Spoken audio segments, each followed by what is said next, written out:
Extraordinary మ్యాన్‌లో వినలేదా? మీకు first చెప్పరా? ఆహా! అంటే అలా అని చెప్పి నేనేమి ఎక్స్‌పోజింగ్ చేయలేదు. యాక్ట్రెస్ సత్యశ్రీ అని పిలిపించుకోవడం ఇష్టమా? జబర్దస్త్ సత్యశ్రీ అని పిలిపించుకోవడం ఇష్టమా? అయ్యో! ఇది చాలా కష్టమైన క్వెషన్. సో, మరి ఈ ఇండస్ట్రీకి ఎంటర్ అయిన కొత్తల్లో మీరు ఫేస్ చేసిన హార్డ్‌షిప్స్ అంటే ఏంటి? Industry safe for women or not? కొత్తలో అయితే అది కష్టం. హీరో, హీరోయిన్‌లతో మనం మామూలు క్యారెక్టర్స్ చేసినప్పుడు ముద్దు పెట్టుకునేంత ఫ్రీడమ్ ఎక్కడి నుంచి వస్తుందండి మీకు?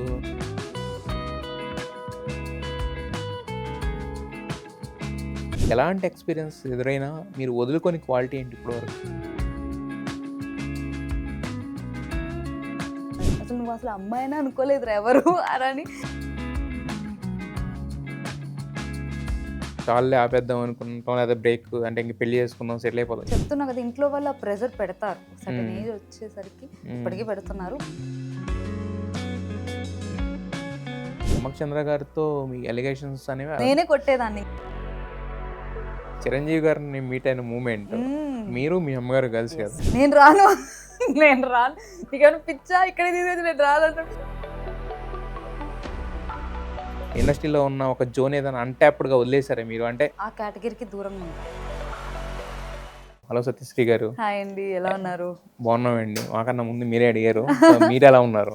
నేను సూపర్, ఆల్వేస్. జబర్దస్త్ అనేది చాలా మందికి ఒక లాంచ్ ప్యాడ్ అయింది. అవును. సో, మరి మీకు కూడా ఒక లాంచ్ ప్యాడ్ అయింది కదా? అయ్యో, అది చాలా అంటే అక్కడ చేసిన ప్రతి ఒక్కరు లక్ అనే చెప్పాలి. ఆ స్టేజ్ మీదకి వెళ్ళిన ప్రతి ఒక్కరు ఇప్పుడు 3 పూట్ల మంచిగా ఉన్నారనేది నేను దాంట్లో ఒక దాన్ని అయ్యాను. నాకు అది హ్యాపీ. సత్యశ్రీ అనే పేరు చాలా ట్రెడిషనల్‌గా ఉంటది. అవును. చాలా మంది మార్చుకుంటూ ఉంటారు కొంచెం ఇంకా క్యాచీగా ఉండే టైటిల్ అని. కొంతమంది న్యూమరాలజీ ప్రకారం మార్చుకుంటూ ఉంటారు. బట్ మీరు మాత్రం సత్యశ్రీ అనే కంటిన్యూ అవుతుంది. నాకు చిన్నప్పటి నుంచి అంటే ఇది మా అమ్మమ్మ గారు, మా తాతయ్య గారి పేరు సత్యనారాయణ. ఓకే. సో దానివల్ల సత్య ఎస్తో పెట్టాలి అని చెప్పి మా అమ్మ, అంటే లవ్ మ్యారేజ్ కాబట్టి మా తాతయ్య గారి పేరు ఉండాలి, సత్య అనేది పెట్టి శ్రీ అంటే లక్ష్మి అని చెప్పి సత్యశ్రీ అని చెప్పి పెట్టారన్నమాట. మీ పేరులో మీ తాతగారు ఉన్నారు, అలాగే మీ దగ్గర లక్ష్మి ఉంది. అవునవును. కానీ మా అమ్మమ్మ మాత్రం ఇప్పుడు లేరు. బట్ ఎప్పుడు మెమరీస్ ఆవిడ బ్లెస్సింగ్స్ ఎప్పుడు మాతోనే ఉంటాయి. యాక్ట్రెస్ సత్యశ్రీ అని పిలిపించుకోవడం ఇష్టమా? జబర్దస్త్ సత్యశ్రీ అని పిలిపించుకోవడం ఇష్టమా? అయ్యో, ఇది చాలా కష్టమైన క్వశ్చన్. బట్ నాకు పేరు ఇచ్చింది అదే కాబట్టి జబర్దస్త్ సత్యశ్రీ అంటేనే నాకు ఇష్టం.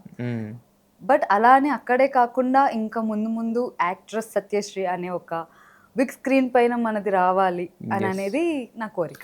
ఆల్రెడీ ఉంది కదా మీకు? ఉంది, యాక్ట్రెస్ అని అనేది ఉంటుంది.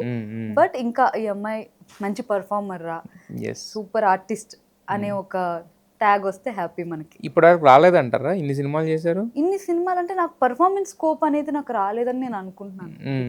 మన జబర్దస్త్ లో చాలా 1000 పైగా మనం స్కిట్స్ చేసాం. ప్రతి స్కిట్ లో డిఫరెంట్ రోల్స్ అవి. సో నేను చెయ్యని క్యారెక్టర్ లేదు ఆన్ స్కిట్స్. బట్ మూవీస్కి వచ్చేసరికి ఒకటే ప్యాటర్న్. అయితే హీరోయిన్ ఫ్రెండ్ అవుతాం, లేదంటే లైక్ ఏదైనా కామెడీ రోలే అవుతూ ఉంటుంది అనమాట. సో అట్లా కాకుండా పర్ఫార్మెన్స్ ఓరియంటెడ్ ఫిలిం మనకి పడితే ఎస్ సత్య ఇట్లా చేయగలదు అనే ఒక ముద్ర అనేది కావాలి. ఇల్లు అనేది ప్రతి ఒక్కరి సొంత కల కదా. సో మీరు ఒక గృహప్రవేశం అనేది వీడియో అనేది బాగా ఇదైంది కదా. సో ఇక్కడ కాకుండా అక్కడ ఎందుకు అనుకున్నారు? మా పేరెంట్స్ కోసం అండి. అది మీ కళ ఏంటంటే మీ పేరెంట్స్కి ఒక ఇల్లు కట్టివ్వాలని. అవును. సో అంటే ఇప్పుడు ఎవరైనా అనుకుంటారనమాట, ఇక్కడ మనం ఉంటున్నాము ఇక్కడ కదా మనకు సొంత ఇల్లు కావాలి అని. బట్ మేము ఇద్దరం ఆడపిల్లలమే, నేను మా సిస్టర్. సో మాకు పెళ్ళిళ్ళు అయిపోతే వాళ్ళకంటూ ఒక ఇల్లు ఉండాలి. వాళ్ళు పోనీ ఇక్కడ మంచిగా హెల్తీగా వాళ్ళు హ్యాపీగా ఉంటారా అంటే ఆఫ్టర్ మ్యారేజ్ మేము ఉండం. సో టిల్ ద ఎండ్ వాళ్ళిద్దరూ హ్యాపీగా సొంత ఇంట్లో సొంత ఊర్లో హ్యాపీగా ఉండాలనేది కోరిక. గ్రేట్. అంటే నాకు ఇప్పటివరకు అంటే మీరు బాగా మాట్లాడతారు, బట్ మీరు చెప్పిన ఈ ఎక్స్ప్రెషన్ తర్వాత మాత్రం నిజంగా చాలా బాగా సీరియస్లీ. అంటే నేను చెల్లి. బట్ ఎంతమంది ఆలోచిస్తారండి అలాగా? బింగ్ అంటే డాక్టర్ అయి ఉండి ఇలా ఆలోచించడం అనేది చాలా గ్రేట్. మొత్తం మీ సంపాదనతో కట్టిందేనా? అంతే అండి, లోన్ తీసుకుని ఇప్పుడు అంతా దానికి లోన్లన్నీ కడుతూ ఉన్నాను అంతే. సో దాచిన డబ్బులతో ఎలా అయినా వాళ్ళకి కట్టాలి అని కోరిక. సో మంచిగానే కట్టా, ఇండివిజువల్ హౌస్ అది. మరి ఇక్కడ ఉండడానికి మీరేం కొనుక్కోలేదా? నేనేం కొనుక్కోలేదండి, అంటే కార్ అవన్నీ కొనుక్కున్నాను. బట్ త్వరలో మేబీ ఉంది కోరిక.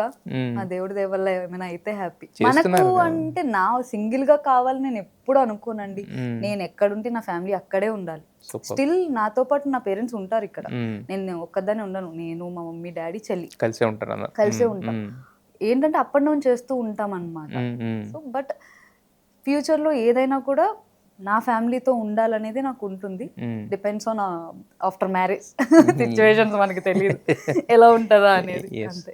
అయితే అమ్మ ఆర్టిస్ట్ కదా, అవును. మరి మీరు ఇండస్ట్రీకి రావాలి అని అనుకున్నప్పుడు జాగ్రత్తలు ఏం చెప్పలేదా? జాగ్రత్తలు అంటే ఒక ఆడపిల్లగా ప్రతి పేరెంట్స్ చెప్తారు. యాక్చువల్లీ మా ఫాదర్ కి ఇష్టం లేదు మీరు ఇండస్ట్రీలోకి రావడం. సో అప్పుడు కూడా చాలా నా ఇష్టంతో సరే డాడీ నేను ఒకసారి వెళ్ళి ట్రై చేస్తాను అని అంటే, సరే అమ్మ నీ ఇష్టం అని చెప్పి వదిలారు. బట్ జాగ్రత్త, ఎవరిని నమ్మద్దు, నువ్వు అనుకున్నంత ఇది ఉండదు అక్కడ. సో ఓన్లీ అంటే నువ్వు సక్సెస్ అయితేనే కాదు, నువ్వు ఫెయిల్ అయినా కూడా అక్కడ నువ్వు స్ట్రాంగ్ ఉండాలి. నువ్వు అసలు ఎక్కడ డిప్రెషన్ కానీ లో కానీ అవ్వడానికి వీలు లేదు. ఇది కాకపోతే ఇంకొకటి అని చెప్పి ఒక స్ట్రాంగ్ గా ఉండాలమ్మా అని చెప్పి ఇద్దరు అమ్మ నాన్న ఇద్దరు చెప్పారనమాట. సో జాగ్రత్త అంటే చెప్తూనే ఉంటది, ఇప్పటికి చెప్తూనే ఉంటది, ఎవరిని నమ్మకు, జాగ్రత్తగా ఉండు, ఎవరి ఏం ప్రొడక్షన్ ఆలోచించుకో, ఏదైనా మాట్లాడేటప్పుడు కూడా చాలా జాగ్రత్తగా మాట్లాడు అని స్టిల్ మా అమ్మ చెప్తూనే ఉంటారు, గైడ్. అయ్యో ఆమె గైడెన్స్ లేదే నేను ఇప్పుడు ఈ స్టేజ్ లో లేను. ఈవెన్ నేను ఒక మూవీ సెలెక్ట్ చేసుకోవాలన్నా, అమ్మ ఇదమ్మా క్యారెక్టర్ చైనా మరి అని అడుగుతాను నేను, ఇదమ్మా స్టోరీ, నేను ఇక్కడ స్టోరీ విని మళ్ళీ అక్కడికి వెళ్ళి కాపీ పేస్ట్ చేస్తాను అనమాట అమ్మ దగ్గర. సో అమ్మ గైడెన్స్ వల్లే నేను ఇప్పుడు ఇంత హ్యాపీగా ఉన్నా.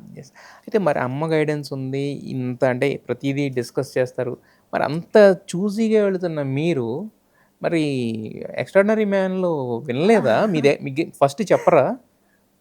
అంటే ఫస్ట్ సాంగ్ ఉంది అని చెప్పారు. సాంగ్ తర్వాత నాకు అక్కడికి వెళ్ళిన తర్వాత నేను విన్నా. అంటే నేను ఆల్రెడీ నేను కమిట్ అయ్యా, మూవీ అగ్రిమెంట్ లో ఉన్నా నేను. సో అది సాంగ్ అంటే ఏదో నార్మల్ సాంగ్ ఏమో, ఓల్డ్ సాంగ్ మేబీ వాళ్ళు క్రియేట్ చేసారేమో అని అనుకున్నాను తప్ప ఆ సాంగ్ ఉందని చెప్పి నాకు ఇప్పటి వరకు తెలియదు, అస్సలు తెలియదు అది చేసేంత వరకు. సో ఇది వినేసరికి నాకు ఏంటిది ఇట్లా ఉంది. పైగా మీరు మీకున్న ప్రొఫెషన్ ఏంటి దాంట్లో? కానిస్టేబుల్. సో నేను వకంత వంశీ గారికి కూడా అదే అడిగా, సార్ వద్దు సార్ నేను చేయలేనులేండి, ఇది నా వల్ల కాదేమో మేబీ అని అంటే, లేదమ్మా నేను ఏమైనా వల్గర్గా చేపిస్తున్నానా, నాది కాదు కదా, మిమ్మల్ని కొట్టిన వాళ్ళని సో ఒక కామెడీ వేలో కొట్టిస్తున్నాను అంతే, ఐ మీన్ మిమ్మల్ని ఏడిపించిన వాళ్ళని అని అంటే, సరే అని చెప్పి శేఖర్ మాస్టరు చెప్పారు. సో డైరెక్టర్ గారు, ఈవెన్ మా గురువు గారు చంద్ర గారు కూడా ఉన్నారు. సో ఇంతమంది నాకు లేదు even Sonia also will do అని చెప్పేసరికి సరే ఓకే అని ఇంకా చేశాను. దానివల్ల నెగిటివిటీ అయితే వచ్చింది. మీరు ఎన్ని స్కిట్లు చేసినా ఏం చేసినా కూడా, అవుట్ ఆఫ్ ద బాక్స్ చేసినా కూడా ఆ డిగ్నిటీ అనేది ఉండేది. అంటే సత్యశ్రీ అంటే మా ఇంటి ఆడపిల్ల అని అనుకునే వాళ్ళకి ఓన్ చేసుకున్నారు.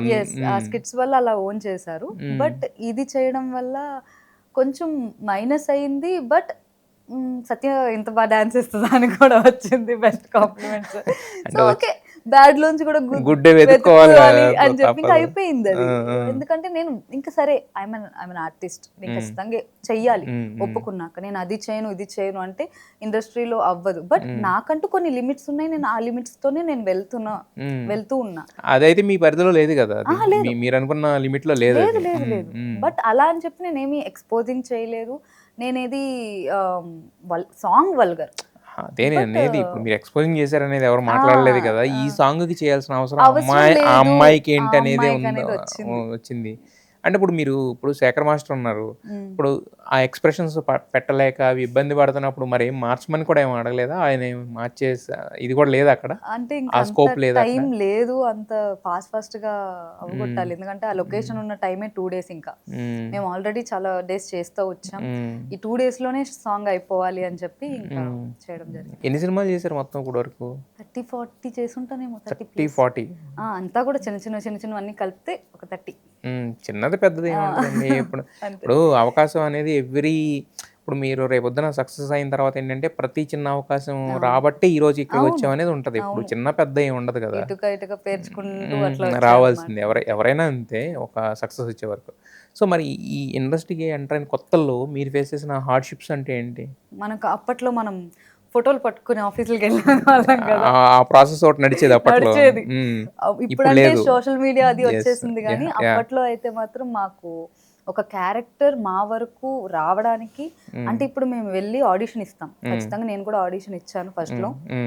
సో నాతో పాటు మా అమ్మమ్మ వచ్చేవారు. సో నేనేమో నాకు తెలియక మన స్కూల్లో చదివేవాళ్ళం కదా సీన్. స్కూల్లో డైలాగ్ బట్టి పట్టినట్టు మొత్తం చదువుతున్నా పైకి ఇట్లా ఇట్లా ఇట్లా అని చదువుతున్నా. అమ్మ అట్లా చదవకూడదమ్మా, లోపల చదువుకోవాలి, వేరే వాళ్ళకి డిస్టర్బెన్స్. ఓ ఇది స్కూల్ కాదు కదా, ఓకే అని చెప్పి మళ్ళీ సరే కదా అని ఇంకా అలా అలా డైలాగ్స్ అన్ని నేర్చుకుని ఆడిషన్ ఇచ్చి మళ్ళీ ఆ క్యారెక్టర్ వస్తుందా రాదా అని ఒక డౌట్. వాళ్ళ దగ్గర నుంచి కాల్ వస్తుందా రాదా అని. వచ్చిందంటే హ్యాపీ. సో అట్లా అట్లా అవే నాకు హార్డెస్ట్ అన్నమాట. అంతే, ఇంకేం లేదు. ఎన్ని ఆడిషన్స్ చేసి ఉంటారు ఫస్ట్ క్యారెక్టర్ ముందు? చేసా అండి. ప్రతి మూవీ ఆఫీస్కి వెళ్ళి ఉంటాను నేను. సీరియల్స్కి వెళ్ళి ఉంటాను. సీరియల్స్ ఆడిషన్ మనకి ఈటీవీ రామోజీ గారు ఆఫీస్ ఉంటుందిగా, అక్కడికి వెళ్ళాను. ఫోటోలు పట్టుకుని తిరగడమే నా పని ఇంకా. బికాజ్ చెప్పింది కదా మా మమ్మీ ఒకటే, నీకు ఇంట్రెస్ట్ ఉంది, నువ్వు కష్టపడు, నీకు కష్టపడితే నా వాల్యూ. నీకు వచ్చేసి నీకు ఎవరు ప్లేట్లలో పెట్టేయరు కాబట్టి నువ్వు తిరుగు. నేను చెప్తాను మా అమ్మాయి వస్తుందనో లేకపోతే ఇలా అని చెప్తాను, బట్ నీ కష్టం నీదే అని చెప్పింది మా మమ్మీ. అదే ఇన్ని తిరిగిన తర్వాత ఫస్ట్ వచ్చిన ఆపర్చునిటీ ఏంటి మీకు? లెజెండ్ వచ్చిందండి. లెజెండ్ కానీ లౌక్యం కానీ, లౌక్యానికి కూడా ఆఫీస్కి వెళ్ళా. దాంట్లో మన రకుల్ గారి ఫ్రెండ్ క్యారెక్టర్ త్రూ అవుట్ ఉంటాం అంతే. అంటే తర్వాత ఇంకా సీరియల్స్ చేసా ఎక్కువ. జెమినీ సీరియల్, మా టీవీ, జీ తెలుగు, అట్లా కొన్ని సీరియల్స్ చేస్తూ వచ్చాను అనమాట. అప్పుడు అట్లా రారండే వేడుక చూద్దాం, రాజా ది గ్రేట్ గాని, సో కొన్ని మూవీస్ ఉన్నాయి చాలా అలా ఉన్నాయి. కానీ బట్ అంటే ఈ సత్యశ్రీ ఈ క్యారెక్టర్ చేసింది అనే గుర్తింపు తెచ్చుకోవడం అనేది ఇంకా వెయిటింగ్ దానికోసం. అంటే జబర్దస్త్ వల్ల నాకు ఫేమ్ వచ్చింది. బట్ మూవీస్ లో ఒక మంచి రోల్ అనేది దానికోసం ఇప్పుడు నాకు మంచి రోల్ అనేది అనగనగా ఒక రాజు వల్ల నాకు అది అనిపించింది. బాగా పడింది, మంచి రోల్ పడిందని అనిపించింది, గుర్తింపు వచ్చింది బాగా. అయితే ఇప్పుడు ఒక 30-40 సినిమాస్లో మీరు జర్నీ చేసిన ఆర్టిస్ట్ కింద చెప్పండి, industry safe for women or not? నేనున్న అప్పుడు కొత్తలో అయితే అది కష్టం, బట్ ఇప్పుడు సేఫే అండి. కొత్తలో అంటే కొంచెం మనకి ఉంటుంది కదా, లైక్ అన్కంఫర్టబుల్ కానీ కొద్దిగా కాస్టింగ్ కౌచ్ అనేది అప్పుడు కొద్దిగా ఉండేది వాళ్ళు. మరి ప్రతి ఒక్క చోట అని చెప్పను కానీ ఫ్రాంక్లీ స్పీకింగ్ అప్పట్లో అయ్యేది. ఎందుకంటే అమ్మో అవ్వలేదు అని అనడానికి లేదు కానీ బట్ అయ్యేది. బట్ మనల్ని మనం ఎట్లా ప్రొటెక్ట్ చేసుకున్నాము, ఎలా మాట్లాడాము అనేది మన చేతుల్లో ఉంటుంది. బట్ నవ్ ఏ డేస్ అసలు గర్ల్సే అసలు సూపర్ ఉమెన్ లా ఉన్నారు, చాలా ఫాస్ట్ గా ఉన్నారు. సో సేఫ్ అంత మనం ఇప్పుడు అరే అమ్మాయిరా అని అనడానికి లేదు, అమ్మాయిరా చూసుకో అన్నట్టు ఉంది ఇప్పుడు. సో అలా ఉన్నారు అమ్మాయిలు కాబట్టి. అంటే ఏం మారిందంటారు అప్పటికి ఇప్పటికి కొత్తగా? ఇప్పుడు ఏమండి అసలు ఒక అందరి అంటే ఒక అమ్మాయి ఒక ఇంట్లోంచి జాబ్ పర్పస్ అని ఎక్కడ సేఫ్ ఎక్కడ లేదండి అసలు. ప్రతి చోట మనకి ఉంటుంది. బట్ కాకపోతే ఏంటంటే ఇప్పుడు రకరకాల ఎప్పుడు ఇక్కడికే వస్తూ ఉంటాయి, ఇక్కడికి వచ్చి ఆగుతాయి. అదే చెప్తున్నా. అప్పటికి ఏంది అని అంటే అప్పుడు చాలా మంది అమ్మాయిలు ముందుకొచ్చి ధైర్యంగా ఒక యాక్టింగ్ ప్రొఫెషనల్లో ఉండడానికి డేర్ చేసేవాళ్ళు కాదు. ఇప్పుడు వాళ్ళంతటి వాళ్ళు ఇండిపెండెంట్ గా నేను చేస్తాను, నేను చెయ్యాలి అని ఒక సోషల్ మీడియా ఒక ప్లాట్ఫామ్ అనేది మన వాళ్ళు ఇచ్చారు. సో దాని వల్ల కూడా యూజ్ చేసుకుంటూ అమ్మాయిలు వాళ్ళలో ఉన్న టాలెంట్ని బయట పెడుతూ, సో వాళ్ళకంటే ఒక ఇండిపెండెంట్ ఒక రావాలి, పేరు రావాలి అని చెప్పి కష్టపడుతున్నారు కాబట్టి. నేను అనేది మీరు నెంబర్ ఆఫ్ ఉమెన్ వస్తున్నారని చెప్తున్నారు. నేను అడుగుతుంది ఏంటంటే ఇందాక మీరు అన్నారు కదా, మేము వచ్చిన కొత్తల్లో కొంచెం కాస్త కాస్టింగ్ కౌచ్ ఉండేది, ఇబ్బంది పెట్టేవాళ్ళు, ఇప్పుడు అది లేదు అని అంటున్నారు కదా. సో అంటే అవేర్నెస్ పెరగడమా లేకపోతే లాస్ స్ట్రిక్ట్ అయినాయి అది ఈ మధ్యన? అంటే మెయిన్ ఏంది అని అంటే సోషల్ మీడియా అండ్ గవర్నమెంట్ కూడా మనకి లేడీస్కి అంటే మనకి ఎంత ప్రొటెక్షన్ ఇచ్చిందంటే అసలు ఇంకా రోడ్డు మీద ఎవరికైనా ఏదైనా జరిగితే రోడ్డు మీదే పరిష్కారం, అక్కడికక్కడే ఇంకా సెటిల్మెంట్ అనేది ఉంటుంది అనమాట. సో అలాంటిది ఉంది కాబట్టి ఇంకా చాలా మంది అమ్మాయిలు బయటకు వచ్చి వాళ్ళు ఏమనుకుంటున్నారు అనేది వాళ్ళు వర్క్ చేస్తూ ఉన్నారు. ఎవరికి ఏమి మాకేం జరగదు, మాకేం జరిగినా ఉంది, గవర్నమెంట్ ఉంది, సోషల్ మీడియా ఉంది, చేతిలో ఫోన్ ఉంది, ఆ ఫోన్లో ప్రూఫ్ కావాలి అని అంటారు కాబట్టి ఖచ్చితంగా ఫోన్స్ ఉంటున్నాయి, సోషల్ మీడియా ఉంటుంది. సో దేవుడి దేవుల గవర్నమెంట్ కూడా ఫుల్ సపోర్ట్ ఆడవాళ్ళకి చేస్తుంది కాబట్టి. ఎస్, అంటే నాకు తెలిసి ఈ కాస్టింగ్ కౌచ్ అనేది ఏంటంటే బేసిక్గా హీరోలు డైరెక్టర్లు ఆ రేంజ్కి ఉండదు, దానికి ముందు ఉంటారు ద్వారపాలకులు లేగానో, లేకపోతే దానికి జస్ట్ ఎంటర్ అవ్వడానికి అక్కడే కదా వచ్చేది ఎక్కువ. సో మరి మీకు ఎలాంటి ఎదురైనయా? ఫస్ట్లో వెరీ బిగినింగ్లో అట్లా ఉండేదండి. ఈవెన్ అంటే మీ తోడు మీ అమ్మమ్మ గారు ఉండేవారు కదా? ఉండేవారు, బట్ నేను ఆడిషన్ ఇవ్వడానికి నేనే కదా వెళ్ళేది. అవును. సో ఏంటమ్మా మరి అని అంటే నాకు అర్థం కాలేదు. ఇంకా తర్వాత ఇంకా మా అమ్మమ్మకి వచ్చి చెప్పేసరికి ఏంటి ఏంటి అని చెప్పి సీరియస్ అయ్యేసరికి లేదు లేదని ఆ క్యారెక్టర్ ఇంకా మనకు వచ్చేది కాదు. అప్పుడు అర్థమయ్యేది, అంటే అప్పుడు నాకు అర్థమయ్యేది కాదు. నెక్స్ట్ ఇంటికి వెళ్ళాక ఏంది ఏంది అని అంటే తర్వాత కొంచెం కొంచెం పెద్ద అయ్యాక వాట్ ఈస్ వాట్ అనేది అర్థమైంది అన్నమాట. అంతే. అంటే ప్రతి చోట నాకు అట్లా జరగలేదు, సమ్ టైమ్స్ అట్లా ఉండింది అంతే. సో అంటే జనరల్గా హీరో హీరోయిన్తో మనం మామూలు క్యారెక్టర్స్ చేసినప్పుడు ఏంటంటే నవ్వుతా మాట్లాడతాం, వాళ్ళు నవ్వుతా మాట్లాడతారు, అంతవరకు ఓకే. బట్ ముద్దు పెట్టుకునేంత ఫ్రీడమ్ ఎక్కడి నుంచి వస్తుందండి మీకు? ఏకంగా మీరు మీనాక్షి చౌదరిని ముద్దు పెట్టేసుకున్నారు ఏకంగా. ఓ ఇదేంటిది ముద్దు ఎక్కడ పెట్టాను నేను అనుకుంటున్నాను, నేను దాన్ని ఎవరికి పెట్టాను నేను అని. బట్ మీనాక్షి గారు ఆ లిబర్టీ ఇచ్చారు నాకు. అంటే అంత బాండింగ్ ఎలా కుదిరింది? ఏమో అండి, అప్పటికే స్టార్ యాక్ట్రెస్ కదా ఆమె, కానీ she is very down to earth. అంటే ఆమె ఏదో ఇన్ని మూవీస్ చేశాను నేను, ఒక పెద్ద హీరోయిన్ నేను అనేటట్టు కాకుండా చాలా సింపుల్. ఈవెన్ నువ్వు తన యాపిల్ తిన్నా పెడుతుంది, జామకాయ తిన్నా పెడుతుంది, ప్రతిదీ ఇంకా తన ఇంట్లో మనిషిలా ఉంటుంది అనమాట. అందుకనే నేను ఫస్ట్ స్కెడ్యూలే నేను బర్త్డేకి కేక్ కట్ చేయించినప్పుడు ఎంత హ్యాపీ ఫీల్ అయ్యారంటే ఆమె, నిజంగా నువ్వు నెక్స్ట్ బర్త్డేకి వస్తావు కదా, సీరియస్లీ వస్తావు అంటే, తన చిన్న పిల్ల మనస్తత్వం అనమాట. హార్ట్లో ఏం పెట్టుకోదు, చాలా ఓపెన్ గా మాట్లాడుతుంది. అండ్ తర్వాత చాలా ఫ్రెండ్లీ నేచర్ అనమాట. తను సెట్కి వచ్చిందంటే ఫుల్ స్మైల్ తోనే ఉంటది. ఇంకా మార్నింగ్ నుంచి ఈవినింగ్ పైకప్ వరకు ఆమె స్మైల్, అందరినీ హార్ట్ఫుల్ గా పలకరిస్తారు. సో అలాంటి ఒక బాండ్ వచ్చింది ఆమెతో. అందుకనే ఇంకా బట్ చాలా మంది ఉండుంటారు కదా, మీరు ఒక్కళ్ళే కాదు కదా సెట్ అంటే, మరి మీతో ఎందుకు అంత అందరితో అదే బాండా, లేకపోతే మీతో? అంటే ఎక్కువ వర్క్ చేసింది మేమిద్దరమే కాబట్టి, స్క్రీన్ లో ఎక్కువ మేము కలిసి వర్క్ చేసాం కాబట్టి. సో అక్కడ ఉన్న అమ్మాయి అంటే నేనే, చిన్మయి ఉంటారు మన డైరెక్షన్ రైటర్ ఆల్సో ఆమె. సో తనతో కూడా అట్లనే ఉంటారు. కాకపోతే ఇంకా ఎక్కువ బాండ్ అనేది నాతో క్రియేట్ అయింది అట్లా బై లక్ అంతే.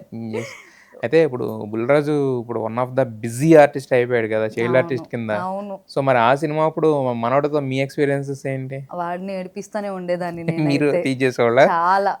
అంటే నేను వాడిని నన్ను అక్క అని పిలవకు, నేను నీ గర్ల్ ఫ్రెండ్ చెప్పేంటి ఇప్పుడు అని ఇట్లా టీజ్ చేస్తే, మీనాక్షి గారు రే నీ గర్ల్ ఫ్రెండ్ వచ్చిందిరా మాట్లాడరంటే, ఏపా ఎందుకు వస్తున్నావు వెళ్ళు అని మొత్తం పాపం నేను కనిపిస్తే పారిపోతాడు వాడు.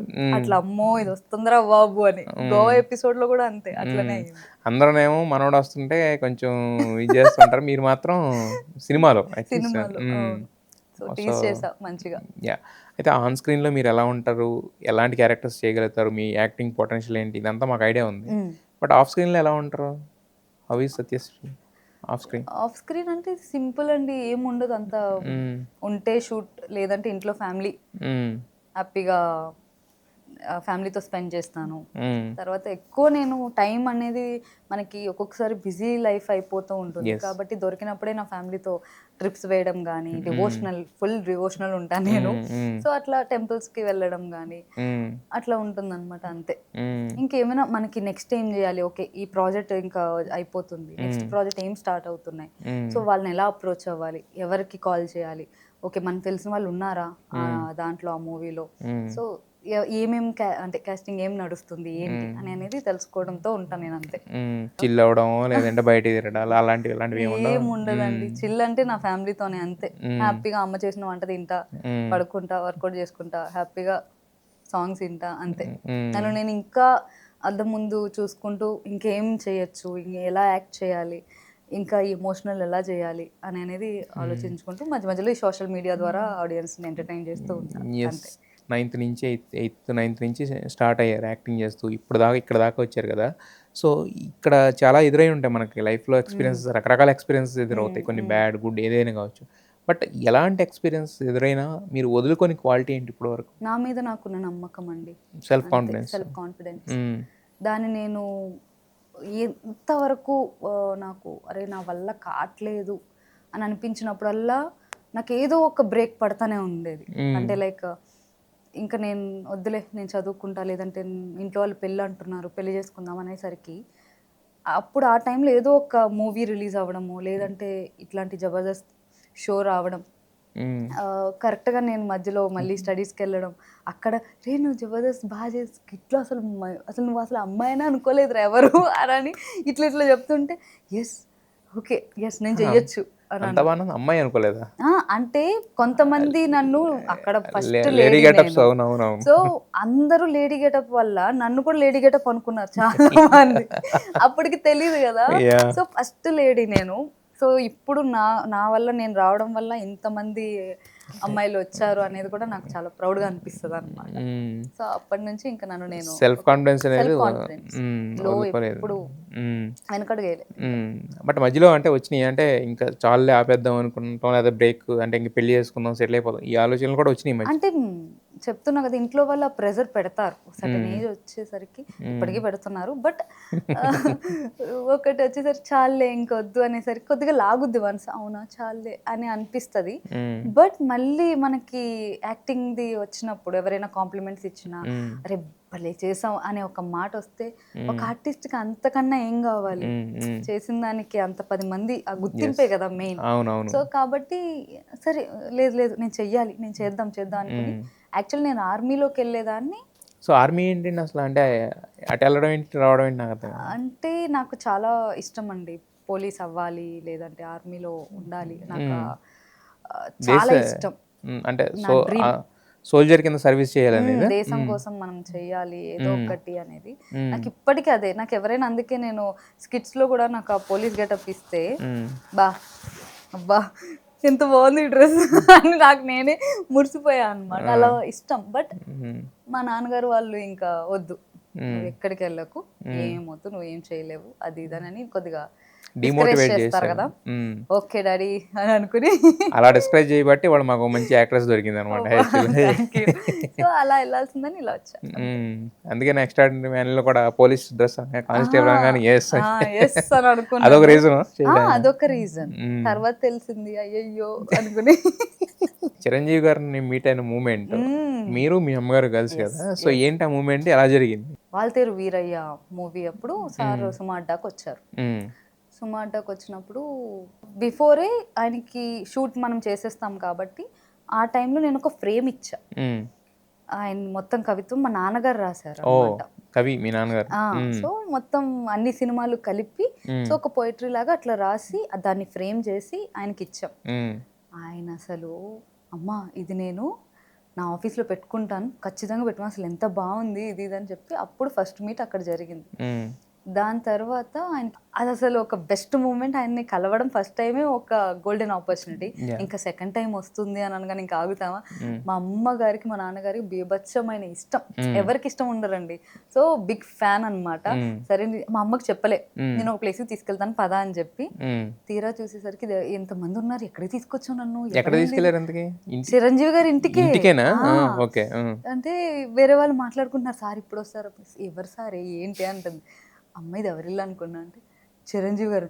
చిరంజీవి నేను రాను నీకేమైనా పిచ్చా ఇక్కడ తీసుకొచ్చి నేను రానంటాడు. అమ్మో నాకు షివర్ అయిపోతుందని, నాకంటే మొత్తం చెమటలు పట్టేసి నీ అమ్మకి నేను రానే అంటే అమ్మా ఎంత మంచి ఆపర్చునిటీ అని చెప్పి మన ఊరు నుంచి మనకి ఊర్లో ఇత్తడి ఫేమస్ అనమాట. సో విగ్రహం వెంకటేశ్వర స్వామి విగ్రహం చేయించి స్వయంగా, ఇది నాకు ముందే తెలుసు కదా ఈ టైంకి ఈ రోజు వెళ్తామని, సో అక్కడ చేయించి వెళ్ళామన్నమాట. వెళ్ళిన తర్వాత చాలా మంచిగా మాట్లాడారు సార్. నిజంగా ఆయన మాట తీరు ఇంకా మైండ్లో అలా గుర్తుండిపోద్దండి, స్టాంప్ పడిపోతే తెలుసా. అమ్మ బాగా చెయ్యమ్మా, గుర్తుపట్టారు నన్ను. అమ్మ నువ్వు సుమాడ్డాలో అప్పుడు ఇచ్చావు అదే కదా నువ్వే కదా అన్నారు. ఎస్ ఎస్ ఎస్ నేనే సార్ అన్న. అన్న తర్వాత మా అమ్మ అయితే ఆయన్ని పట్టుకుని ఇలానే మాట్లాడితే ఇలా చూస్తూ ఉంది మా అమ్మ. అమ్మ మాట్లాడమ్మంటే అమ్మ బాగున్నారా మైండ్ బ్లాంక్ అయిపోద్ది. ఇలానే ఉంది. అమ్మ అడుగుతున్నారమ్మా మాట్లాడు వెనకాల ఉన్నారు ఇంకా నువ్వు మాట్లాడంటే సార్ అని ఇంకా మనం ఎంత హ్యాపీ ఫీల్ అయిందంటే ఎస్ అమ్మకున్న ఒక కోరిక తీర్చేశాను ఇంకా అని హ్యాపీ అనిపించింది. సార్ కూడా ఆ విగ్రహాన్ని బెంగళూరు ఆఫీస్లో పెట్టుకుంటామని చెప్పారు. సో అదంతా కూడా చాలా మెమరబుల్ మూమెంట్ అనమాట. బుల్లితెరపై వచ్చే ఒక ప్రోగ్రామ్ ని గుర్తుపెట్టుకుని దాంట్లో ఆర్టిస్టులందరినీ గుర్తుపెట్టుకుని పిలిపించడం అనేది నిజంగా గ్రేట్ అండి. నాగబాబు గారు అడిగారంట ఇట్లా మా టీం వస్తానంది, మొత్తం మా టీం అంతా వెళ్ళడం జరిగింది అనమాట. అలా అయితే మీరు బాగా డివోషనల్ పర్సన్ కదా, ఎక్కువ అంటే దేవుణ్ణి అంటే అందరినీ పూజిస్తుంటాం, బట్ ఎక్కువ ఏ దేవుణ్ణి నమ్ముతారు? నేను షిరిడి సాయిబాబా అండి. సాయిబాబా అంటే ఏడుకొండల స్వామి, వెంకటేశ్వర స్వామి. సో మరి అంటే అంటారు దేవుడు అద్భుతాలు చేస్తాడు, దేవుడిని నమ్ముకున్న వాళ్ళు ఇలాంటివి ఉంటాయి కదా. సో మరి మీ జీవితంలో అలా అనిపించిన అద్భుతాలు ఏమైనా జరిగినాయి? మిరాకిల్స్ అంటే నేను ఇండస్ట్రీలో ఉండడమేనండి మెయిన్ మిరాకిల్ నిజంగా. బికాస్ నేను అసలు ఉంటారని ఎక్స్పెక్ట్ చేయలేదు. అంటే చెప్తున్నా కదా ఇప్పుడు షో వరకు చేశాను, బట్ బిగ్ స్క్రీన్ కి నేను వెళ్తాను, బిగ్ స్క్రీన్ లో మంచి ఆఫర్లు వస్తాయి అని నేను ఎక్స్పెక్ట్ చేయలేదు. సో నేను నమ్ముకున్న బాబా దయ వల్ల, నేను పూజించే వెంకటేశ్వర స్వామి దయ వల్ల నేను ప్రతి కోరిక, నా మిరాకిల్, ప్రతిదీ నాకు వచ్చే ప్రతి అవకాశం కూడా అది మిరాకిలేనండి. బికాజ్ మనం కష్టపడతాం, ఎంతైనా కష్టపడతాం, కానీ అది మన వరకు రావాలంటే రాసిపెట్టి ఉండాలి. సో అట్లా ఆయన ఏదైనా చేయాలనుకుంటే ఇట్టే చేస్తాడు. చాలా మంది అనుకుంటారు మనకి పీస్ అంటే ఏదైనా సముద్రం దగ్గరకో లేదంటే వాళ్ళకి తోచినట్టు ఉంటుంది కదా. సో నా వరకు వచ్చేసరికి నా పీస్ ఏంటంటే టెంపుల్. అయితే కొంచెం వెనక్కి వెళ్తే యాక్చువల్గా చమ్మక్ చంద్ర గారితో మీ ఎలిగేషన్స్ అనేవి అవి మీ క్లారిటీ ఇచ్చారు, అదంతా పక్కన పెట్టేద్దాం. బట్ ఆ టైంలో ఏంటంటే అంటే ఆయన కూడా క్లారిటీ ఇచ్చాడు, చాలా నీట్గా చెప్పాడు. బట్ ఒక అమ్మాయిగా మీరు ఎలా తీసుకున్నారు వాటిని? బయట ఇలా రాసేసుకుంటాం, ఊహించేసుకుని చెప్పేసుకోవడం అనేది ఒక అమ్మాయిగా మీరు ఎలా తీసుకోగలిగారు వాటిని? నేను ఫస్ట్ కొద్దిగా హట్ అయ్యా, అంటే నాకు అలాంటిది రావడం ఫస్ట్ టైం, నేను ఎప్పుడు చూడలేదు అలా. ఇదేంటిది ఇట్లా ఎందుకు రాస్తారు, నాకు కోపం వచ్చేదన్నమాట.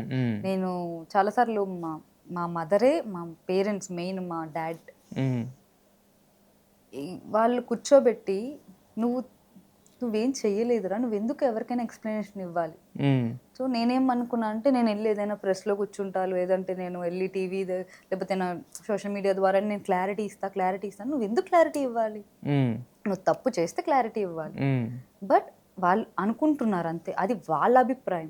సో అది నువ్వు ఏదో తప్పు చేసావని కాదు అని చెప్పి మా డాడ్ ఫుల్ సపోర్ట్ చేశారు అసలు. కానీ గ్రేట్ కదా, అంటే ఇప్పుడు బేసిక్గా ఇండస్ట్రీలో ఉన్న వాళ్ళు మనకు అవగాహన ఉంటుంది, మనం ఏం చేయలేదు కదా, మన గురించి వస్తే వచ్చింది లేదు మామూలు వేస్తాం, వెనకాల ఉన్న ఫ్యామిలీ ఇబ్బంది పడతారు. బట్ మీ విషయంలో రివర్స్ జరిగింది. అసలు ఫుల్ మా రిలేటివ్స్ కూడా, ఈవెన్ మా మావయ్య కానీ అత్త కానీ ఎవరైనా కూడా నీ గురించి మాకు తెలుసమ్మా, నువ్వేంటో మాకు తెలుసు, సో ఎందుకు నువ్వు ఏడవడం, ఎందుకు నువ్వు భయపడడం, ఏం అవసరం లేదు. రూమర్స్ ఎదుగుతున్నామని అంటే అట్లా రూమర్స్ వస్తూనే ఉంటాయి, నీకు వచ్చిందని అంటే నువ్వు ఎదిగావని గుర్తింపు. కాబట్టి దీన్ని నువ్వు పాజిటివ్ గానే తీసుకో, ఎవరికి ఏమి ఎక్స్ప్లెనేషన్ ఇవ్వకు, వదిలే. నీ గురువు గారు నువ్వు వర్క్ చేసావు, దట్స్ ఇట్, అయిపోయింది ఇంకా అని అన్నారు. మరి చంద్ర నుంచి ఎలాంటి సపోర్ట్ ఉండేది ఎలాంటి వచ్చినప్పుడు? కానీ ఆయన కూడా అదే ఒక్కటే మాట చెప్పేవారు. మేము తర్వాత రూమర్స్ వచ్చినా కూడా చేస్తూనే వచ్చాము, ఆగలేదు. ఇప్పుడు ఇప్పుడు ఆపితేనే ప్రాబ్లం బేసిక్ గా. అవును, మనం అనుకున్న వాళ్ళు ఇప్పుడు ఎవరైతే సృష్టించిన వాళ్ళు ఉంటారో చూసావా మనం గెలిచామన్న ఫీలింగ్ వస్తుంది. సో సార్ కూడా పట్టించుకోకుండా నెక్స్ట్ కిట్ చూడు చదువుకోననేవారు. అసలు దాని గురించి ఒక టాపిక్ మాట్లాడేవారే కాదు, ఎవరు టీంలో కూడా మాట్లాడేవారు కాదు. అసలు స్కిట్ ఆ ప్రాక్టీస్, అమ్మో ఆ ప్రాక్టీస్ లోనే మేమంతా మునిగిపోయే వాళ్ళు. నా స్టడీస్ కూడా అలా చదువుంటే నేను ఏదో ఏ కలెక్టర్ డాక్టర్ అయి ఉంటానేమో, అట్లా చదివించేవారు మమ్మల్ని ఆ స్క్రిప్ట్ మొత్తం. బికాస్ ఇన్ అండ్ అవుట్ తెలిసి ఉండాలి, నేను ఎప్పుడు ఎంట్రీ ఇస్తాను, నేను మళ్ళీ ఎగ్జిట్ ఎప్పుడు అవుతాను, అవన్నీ తెలియాలి. సో ఫుల్ డే మాకు ఉండేది 2 స్కిట్స్, మార్నింగ్ నుండి ఆఫ్టర్నూన్ వరకు ఒక స్కిట్, ఆఫ్టర్నూన్ నుంచి మళ్ళీ ఈవినింగ్ వరకు ఒకటి, స్పెషల్ గా డాన్స్ ఒకటి, ఆ డాన్స్ కూడా మళ్ళీ ఎంట్రీ డాన్స్ ఒకటి. సో అట్లా మేము 10 వరకు అట్లా చేస్తూనే వచ్చేవాళ్ళం. మీ గురువు గారు మీకు సినిమా ఇండస్ట్రీలోకి వచ్చిన కొత్తలో ఆయన సపోర్ట్ ఏమన్నా ఉందా? కొన్ని మూవీస్ కి చెప్పేవారు అనమాట ఇట్లని, కొన్ని చాలా రేర్. ఉంది అక్కడ అవకాశం ఉంది అని అంటే ఈ కో డైరెక్టర్ తో మాట్లాడమ్మా అని చెప్పేవారు. మనకు అదే కదా ఇంపార్టెంట్, ఒక మాట సాయమే ఇంపార్టెంట్ కదా, కో డైరెక్టర్ తో మాట్లాడు, లేదంటే ఈ ఆఫీస్ స్టార్ట్ అవుతుంది ఆఫీస్కి వెళ్ళు, ఇట్లా చెప్పేవారు. వెళ్ళిన తర్వాత కొన్ని కొన్ని వచ్చి ఉంటాయి, లేదంటే కొన్ని కొన్ని మనకి ఇంకా అవకాశాలు రాకపోవచ్చు. ఇప్పుడు చూస్తున్నారా జబర్దస్త్? చూస్తున్నా. ఇప్పుడు కూడా కంటిన్యూ చెయ్యట్లేదు, అదే చెయ్యట్లేదు తెలుసు ఆ విషయం, చూస్తున్నారా అంటున్నా అందుకనే. రేర్ అండి ఇప్పుడు చెప్పాలంటే, చాలా రేర్ గా చూస్తున్నా. బిజీగా ఉన్నారు కాబట్టి. సో ఎలా అనిపిస్తుంది అప్పటి రోజులకి ఇప్పుడు రోజులకి చూసుకుంటా ఉంటుంటే? అప్పటికి ఇప్పటికి ఏం మారలేదండి చెప్పాలంటే. అంటే చాలా వరకు ఆ కంటెంట్ కానీ ఆ సెట్స్ అవన్నీ కూడా కొన్ని కొన్ని మారుండొచ్చేమో తప్ప అందరిది అంటే నాకు ఒక మిస్సింగ్ ఫీల్ అనేది వస్తుంది, అరే నేను కూడా ఉంటే బాగుండని. బట్ ఎస్, మూవ్ ఆన్ అవ్వాలి మనం, అక్కడే స్టిక్ ఆన్ అయితే అది అవ్వదని. మీకు లాంచ్ ప్యాడ్, అది అక్కడి నుంచి లాంచ్ అయ్యారు, దాని తర్వాత నెక్స్ట్ న్యూ హైట్స్కి వెళ్ళాలి. బట్ కాకపోతే క్వాలిటీ కానీ కంటెంట్ కానీ అప్పటికి ఇప్పటికి ఇంకా డెవలప్ అయింది, ఇంకా డెవలప్ అయింది అనుకుంటున్నారా? నేను అనుకుంటున్నాను డెవలప్ అయింది. మీ ఉద్దేశం? మా ఉద్దేశం ప్రకారం చాలా అంటే చాలా. ఇప్పుడు ఇంకా నాగబాబు గారు వచ్చిన తర్వాత స్ట్రిక్ట్ గా ఆయన ఏం కావాలి, జనాలకి ఏం కావాలి అనేది ఇప్పుడు మారిందని చెప్తున్నాను నేను. అప్పటికి ఇప్పటికి అప్పుడు ఏంటంటే సీనియర్స్ ఉండి వాళ్ళకి ఎంతవరకు కావాలి, ఫన్ ఎంతవరకు అనేది జనరేట్ చేయడం వరకే ఉండేది. ఇప్పుడు మా సీనియర్స్ తర్వాత వచ్చిన మాలాంటి యూత్ ఎవరైతే ఉన్నారో వాళ్ళకి ఇంకా ఎట్లా చేస్తే బాగుంటుంది ఇంకా గైడెన్స్ చేస్తూనే ఉన్నారు నాగబాబు గారు అయితే. ఐ థింక్ ఇప్పటికీ చెప్తూనే ఉన్నారు అనమాట. అయితే జబర్దస్త్ నుంచి వచ్చిన వాళ్ళు చాలా మంది యాక్టర్స్ కింద చాలా సినిమాల్లో కనిపించారు. బట్ ఓ చెమ్మక చంద్ర, ఓ గెటప్ సీను, ఓ సుధీర్ మాత్రం కంటిన్యూస్గా రోల్స్ చేస్తున్నారు, డే బై డే గ్రో అవుతున్నారు కదా. సో ఎలా అనిపిస్తూ ఉంటుంది వాళ్ళని చూస్తుంటే? చాలా ప్రౌడ్గా అనిపిస్తుంది. అంటే మా టీమ్ లీడర్స్ అలా ఒక బిగ్ స్క్రీన్లో కంటిన్యూగా వర్క్ చేస్తూ ఉన్నారని అంటే, అలా 70mm లో అలా కనిపిస్తూ ఉన్నారంటే అంతకన్నా హ్యాపీ. బట్ వీళ్ళు మాత్రం ఎందుకు సక్సెస్ అయ్యారని మీరు అనుకుంటున్నారు? మిగతా వాళ్ళు కూడా అవుతున్నారు, బట్ అడపదడప కనిపిస్తూ ఉంటారు. బట్ వీళ్ళు మాత్రం కంటిన్యూగా అంటే వాళ్ళు హీరోల కింద సినిమాలు చేస్తున్నారు. గెటప్ శ్రీన్ అయితే ఆల్మోస్ట్ ప్రతి సినిమాలోనూ హీరో కింద చేసినా కూడా, ఒక సినిమా చేసినా కూడా ప్రతి సినిమాలోనూ మెయిన్ ఒక సపోర్టింగ్ రోల్ కింద వస్తున్నారు కదా. సో వాళ్ళు ఎందుకు ఉన్నారు అని అంటే అది వాళ్ళ టాలెంట్, వాళ్ళ ఇండస్ట్రీలో ఉన్న ఆ సర్కిల్ ఏదైతే. అంటే మెయిన్ ఇప్పుడు ఎవరికైనా టాలెంట్ లేకపోతే అంతవరకు ఎదగరండి. సో కాబట్టి ఎవరికైనా ఓకే ఈ క్యారెక్టర్ చూడని, అరే గెటప్ శ్రీని బలి చేస్తాడు రా, అన్ని క్యారెక్టర్స్ చేశాడు, లేదంటే సుధీర్ ఇట్లా ఎంత మంచిగా చేస్తారు, అట్లా ఒక్కొక్కరు ఒక్కొక్క బ్రాండ్ అలా ముద్ర పెట్టేసుకున్నారు. వాళ్ళకంటూ వాళ్ళు ఒకటి క్రియేట్ చేసేసి జనాల్లోకి వదిలేశారు అనమాట. సో ఇండస్ట్రీలో కూడా అది మెయింటైన్ చేస్తున్నారు. సో ఎంత ఎదిగాము అని అనేది కాకుండా వాళ్ళు ఇప్పటికీ కూడా కష్టపడే తత్వం ఉంది కాబట్టి వాళ్ళు ఇంకా సర్వే అవుతున్నారని నేను అనుకుంటున్నాను. ఇప్పుడు మీకు టాలెంట్ ఉంది, అది ఎందుకంటే మీరు చేసిన 100 స్కిట్స్ ఏవైతే ఉన్నాయో అవే దానికి నిదర్శనం. ఇంకా కొత్తగా మళ్ళీ ఏమి ఇప్పుడు ఆడిషన్ చేయక్కల చెప్పక్కలే ఈ క్యారెక్టర్ ఎలా చేశారని చెప్పి. బట్ మరి మీరేంటి ఎక్కడ వెనుకబడ్డాను అనుకుంటున్నారంటే, మీరు అన్నారు ఇందాక నాకు చేసే క్యారెక్టర్లు రాలేదని చెప్పి. అంటే ఒక ఇండస్ట్రీలో ఉన్న ఒక జోన్ ఏదైనా అన్ట్యాప్డ్గా వదిలేసారా మీరు? అంటే కొంచెం కొంతమంది పార్టీలకు వెళ్తుంటారు, కొంతమంది పిఆర్ మెయింటైన్ చేస్తుంటారు, అలాంటి ఒక జోన్ ఏదైనా మిస్ అయ్యారా? అంటే నేను ఫుల్ గ్లామరస్గా ఉండనండి. నేను ఇప్పుడున్న అమ్మాయిలు అంటే లైక్ కొంతమంది వాళ్ళకి ఇష్ట ప్రకారం కొంచెం పాష్గా ఉంటున్నారు. సో నేను ఆ కేటగిరీకి దూరంగా ఉంటా. సో నాకు కొంచెం టైం పడుతుంది సక్సెస్ రావడానికి, కానీ కొన్ని మూవీస్ నా వరకు రావడానికి. లేదులేండి, ఆల్రెడీ మీ ట్రాక్లో ఉన్నారు అది. సో దాని గురించి కొద్దిగా మిస్ అవుతా ఉంటదేమో తప్ప నాకు ఇష్టం ఉండదు పబ్స్కి వెళ్ళడం, ఆ కల్చర్ దానికి దూరం, పూర్తిగా దూరం. నేను అసలు ఇప్పటి వరకు ట్రెడిషనల్ అండ్ డివోషనల్ అంతే. అలా అంటే నేను అది చెప్తున్నా, నాకు నేను కొన్ని ఒక బార్డర్ పెట్టుకున్నాను. సో దాని నుంచి నేను దాటలేను కాబట్టి సో నా వరకు అవి రావట్లేదు అంతే. అయితే ఇప్పుడు జబర్దస్త్ అనగానే దానికి ఉన్న హైప్, దానికి ఉన్న స్కేల్కి ఏంటంటే అబ్బా వీళ్ళకి మామూలుగా ఉండదు, వీళ్ళ లైఫ్ నెక్స్ట్ లెవెల్లో ఉంటుంది, అలా ఊహించుకుంటూ ఉంటారు. నిజానికి పేమెంట్స్ ఎలా ఉంటాయి? ఆ రేంజ్లో ఉంటాయి? అందరికీ ఉంటాయా? టీమ్ లీడర్కి ఇప్పుడు ఒక స్కిట్ కంటూ ఒకటి ఇస్తారనమాట, ఒక పేమెంట్ ఇస్తారు. ఆ పేమెంట్లోనే నువ్వు టీమ్ రైటర్కి ఇవ్వాలి, ఆర్టిస్టులకి ఇవ్వాలి, ఇంకెవరెవరు వస్తారో అందరికీ ఇవ్వాలి. సో దానివల్ల ఏమవుతుందంటే మాకు వచ్చేసరికి తక్కువ ఉంటుంది, టీమ్ లీడర్కి ఎక్కువ ఉంటుంది, రైటర్కి ఎక్కువ ఉంటుంది. సో అట్లా మీకు వచ్చేసరికి ఎంత ఉంటుంది జనరల్గా నార్మల్గా? పెంచుతూ ఉంటారు. అప్పుడే చెప్పండి, దాంట్లో ఏముంది. అప్పుడే నేను స్కిట్కి వచ్చి ఒక 10 వరకు తీసుకునేదాన్ని. 10K. అప్పుడు ఫస్ట్ నాకు స్టార్టింగ్లో 3-5 అట్లా ఇచ్చేవారు. అట్లా అట్లా పెంచుతూ 10-15 అట్లా పెంచుతూ వచ్చారు. 15 దాకా వెళ్ళారు, ఇంకా దాటారు. దాటుతూ వచ్చాము అంతే. అంటే చాలా మందికి అదే మిస్కన్సెప్షన్. అంటే మీకు తర్వాత ఈవెంట్స్ అవి బాగా ప్లస్ అయ్యాయి కదా. ఈవెంట్స్ నేను బయట ఈవెంట్స్ ఎక్కువ చెయ్యనండి. చేయరా? నాకు భయం, క్రౌడ్ అట్లా వెళ్ళి, అంటే నేను ఐఎమ్ నాట్ టాకటివ్, నేను కొంచెం ఇంట్రోవర్ట్ అనమాట. సో దానివల్ల ఏమవుతుందంటే నేను త్వరగా మింగిల్ అవ్వలేను. సో స్కిట్స్ స్టేజ్ మీద చేసినంత వరకు చేస్తాను, వెళ్ళి అక్కడ అంత క్రౌడ్ లో చేయాలంటే నా వల్ల కాదు. సో నేను బయట ఈవెంట్స్ చాలా రేర్. నేను ఎప్పుడో ఒకటి, నేను ఈ వేళతో లెక్క పెట్టచ్చు అనమాట. ఏదో ఫెస్టివల్ ఈవెంట్స్కి వెళ్ళానేమో తప్ప, అది కూడా ఫెస్టివల్ ఈవెంటే. కానీ బయట ఈవెంట్స్కి వెళ్ళి నేను అవుట్డోర్ ఎప్పుడు వెళ్ళలేదా మీరు? అంటే అవుట్ ఆఫ్ కంట్రీ ఎప్పుడు వెళ్ళలేదా మీరు? యూఎస్ వెళ్ళాను. యూఎస్ఏ అక్కడ ఈవెంట్స్కి వెళ్ళారు? అక్కడ ఈవెంట్స్ యాంకరింగ్ చేయడానికి వెళ్ళాను నేను. యాంకరింగ్ చేయడానికే వెళ్ళాను. కొంతమంది గెస్ట్ గా పిలిచారు. సో ఓపెనింగ్ ఏంటది సమ్ షాప్, అక్కడ ఉన్న షాప్స్ కానీ ఆర్ ఏదైనా కన్వెన్షన్ కానీ అట్లా ఓపెనింగ్స్ కూడా పిలిచారు.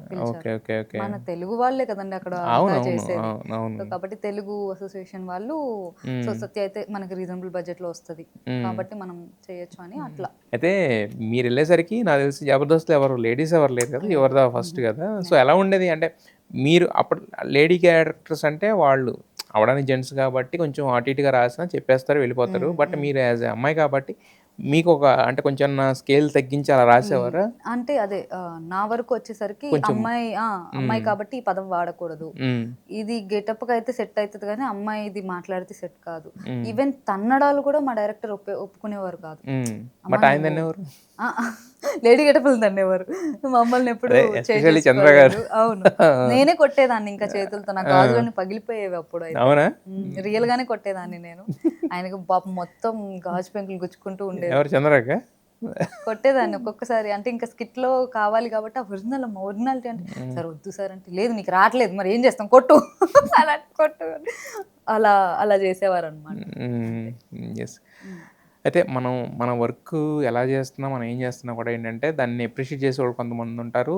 మనం ఎంత బాగా చేసినా కూడా దాన్ని క్రిటిసైజ్ చేసేవాళ్ళు కూడా ఖచ్చితంగా ఉంటుంది నాకు ఆపోజిట్లో. సో ఈ క్రిటిసిజం, నెగిటివిటీ అనే దాన్ని ఎలా హ్యాండిల్ చేస్తారు? ఫస్ట్ ఆఫ్ ఆల్ నేను పట్టించుకోనండి వాటి కోసం. ఎందుకంటే అవి పట్టించుకుంటూ పోతే మనం ఎదగలేం, ఇంకా ఏడ్చుకుంటూ ఇంట్లో కూర్చోవాలి. సో అసలు నెగిటివ్ కామెంట్స్ కానీ మొత్తం అసలు ఏం పట్టించుకుంటే మనకి ఇప్పుడు మైండ్ మీద ఎక్కడో ఇంపాక్ట్ వస్తాయి కదా.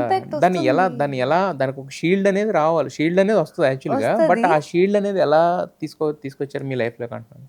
మా మామ్, నా పేరెంట్స్ ఏదైతే గైడెన్స్ ఇస్తున్నారో, ఏదైతే సపోర్ట్ ఇస్తున్నారో, దాన్ని నా సెల్ఫ్ కాన్ఫిడెన్స్ అనేది లో అవ్వకుండా నాకు నేనే ఒక ఏమంటారంటే దేవుడి సాంగ్స్ వింటూ, లేదంటే నాకు నేనే లేదు ఇది కాదు నువ్వు కంబ్యాక్ అవ్వు అని చెప్పి నాకు నేనే అన్నమాట అట్లా. అయితే యాక్చువల్గా వెంకట్రామయ్య గారి తాలూకాలో చూసుకుంటే కనుక టీజర్లో మీరు కనిపించారు, బట్ డైలాగ్స్ ఏమీ లేవు. అంటే ఎలా ఉంటుంది మీ క్యారెక్టర్, ఎలా ఉండబోతుంది సినిమాలో? క్యారెక్టర్ వచ్చి దివిజ ఫ్రెండ్ రోల్ చేసా. సో చాలా డిఫరెంట్ గానే ఉండబోతుంది అన్నమాట త్రూ అవుట్. ఇప్పుడు నేను అంటే హీరోయిన్ ఫ్రెండ్ అంటే జనరల్ గా మనకు తెలుసు కదా ఎలా ఉంటుందో, మీరు ఒక అవగాహన ఉంది.